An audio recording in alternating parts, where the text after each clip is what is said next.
ایک آدمی گھر پھر دیر سے آیا۔ آدھی رات تھی اور پڑوسیوں کے کتے بھونک بھونک کر ہلکان ہو رہے تھے۔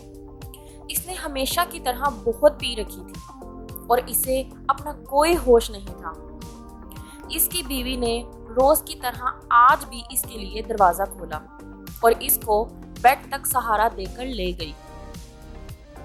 بیڈ پر لے کر گئی تو اس نے اپنے ہاتھ میں پکڑی شراب کی بوتل زمین پر دے ماری۔ بیوی نے دیکھا کہ نیچے سارے کانچ ہی کانچ پھیل گئے ہیں، لیکن اس نے اپنے خاوند کو کچھ نہ بولا، بلکہ اس کے جوتے اتارے، پھر اس کے کپڑے اتارے، اس کے اوپر کمبل ڈالا اور اس کو سلا دیا۔ ہمیشہ کی طرح وہ بے سدھ پڑا سو رہا تھا۔ بیوی نے جھاڑو لا کر نیچے سے کان صاف کیے اور راستے میں کمرے تک آتے ہوئے اس کے شوہر نے جو کچھ بھی توڑا تھا وہ ہر چیز کو اٹھا کر گھر صاف کرنے لگی۔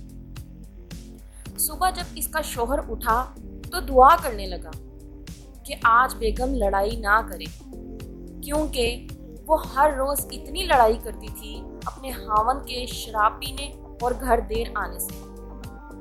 اور سونے پر سہاگا، آج رات تو اس نے کتنے برتن اور شراب کی بوتل بھی توڑ دی تھی۔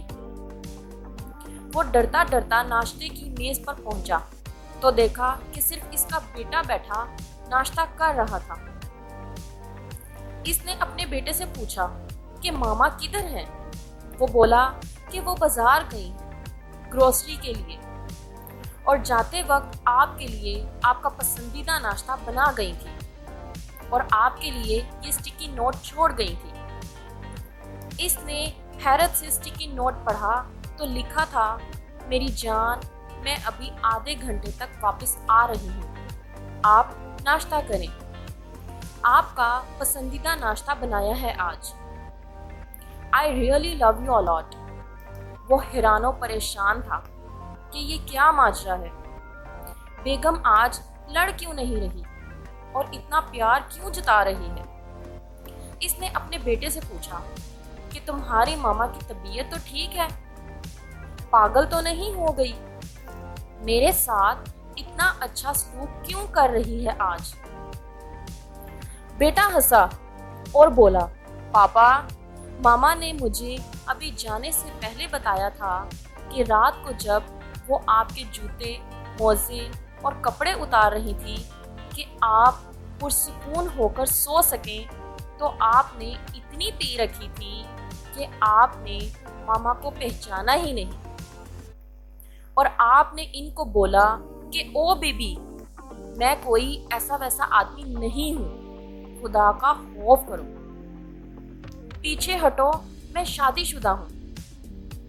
ماما آج صبح سے گانے گنگناتی پھر رہی تھی۔ یہ سن کر باپ بھی ہنسنے لگ گیا۔